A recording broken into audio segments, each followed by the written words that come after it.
That song you love is on right now, not later, not on a playlist, not something you have to pay for. I mean live, right now. That's called radio. In Seattle, that's called Warm 106.9. The day I got number 97. I had one of those small, unexpected moments the other day. The kind that stops you just long enough to make you look around and say, wait a minute, what's really going on here? It was at my favorite sandwich place, TKB, the Kids Business. I've written about it before and talked about it before, but I love this place. The sandwiches are to die for. Huge, creative, perfectly balanced. I almost always end up with a to-go box because there's no way in the universe that I can finish one of their sandwiches in a single sitting. And the bakery? Unbelievable. The walnut brownie alone deserves its own fan club. There's also this. TKB isn't just a local favorite, it has a national, how is this even possible kind of resume. In 2018, it was named the #1 restaurant in America on Yelp's annual Top 100 Places to Eat list.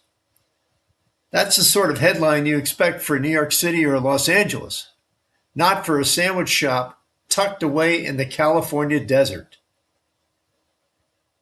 And that's an important part of the story. Indio, California isn't New York City. It isn't LA. It's a city of about 90,000 people sitting in the Coachella Valley, roughly 2.5 hours from Los Angeles and San Diego, and about 4 hours from Phoenix. It's desert. It's hot. It's spread out. No one accidentally wanders through Indio on the way to somewhere else. And the name has an origin story that fits the place. TKB stands for the Kids Business, a nod to how it all started back in 1991, when the Seipel kids began selling their mom's cookie dough door to door. One of those classic, very American stories, small, scrappy beginnings that somehow turned into something enduring, beloved, and improbably big. What makes TKB even more intriguing is where it is. It's not on a main street. It's not in a shopping center. It's not near anything else you might accidentally wander into. It sits in an industrial warehouse area of Indio, near railroad tracks, surrounded by nothing. No retail neighbors, no other restaurants, no foot traffic. You don't stumble upon TKB. You go there on purpose. And people do. On this particular day, I ordered my usual tuna sandwich on focaccia at the counter. I paid and was handed one of those tall mini poles, the thing with a number on the top of it that lets the staff know where to bring your food. There must be a proper name for it, but table number on a stick will do. Usually at other restaurants, I get a number like 4 or 8, maybe even a 12 if it's busy. This time I looked down and did a double take. 97. 97. I actually thought it was a mistake. 97 implies that there are 96 orders ahead of me, that someone else is sitting there calmly holding number 87 or number 92, while I used to think 8 was a big deal. I remember thinking, wow, this is a first. I took my seat and waited, still shaking my head a little. And then almost immediately, a staff member approached my table. 97, she asked. That's me, I said. She handed me my sandwich. Now that really made no sense. If I was number 97, how on earth did my food arrive so quickly?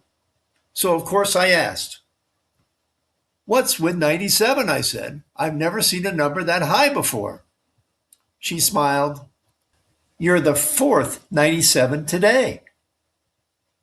Let that sink in. That means the number 97 had already been issued 3 times before me, which means 396 orders had been placed before mine that day. And it was 1:30 in the afternoon. Holy cow! In an industrial area with no nearby stores on a random weekday? Just people, hundreds of them, showing up because something is that good. I sat there for a moment, sandwich in hand, slightly stunned. We talked so much about marketing, location, visibility, strategy, branding. And yet here was this place, off the beaten path, quietly cranking out hundreds and hundreds of sandwiches because they do one thing extraordinarily well. No flash, no pretense, just excellence. As I sat there, I realized the number wasn't really the story. The story was that excellence has a way of finding its audience. That when something is genuinely good, thoughtfully done, consistently delivered, quietly confident, people will come.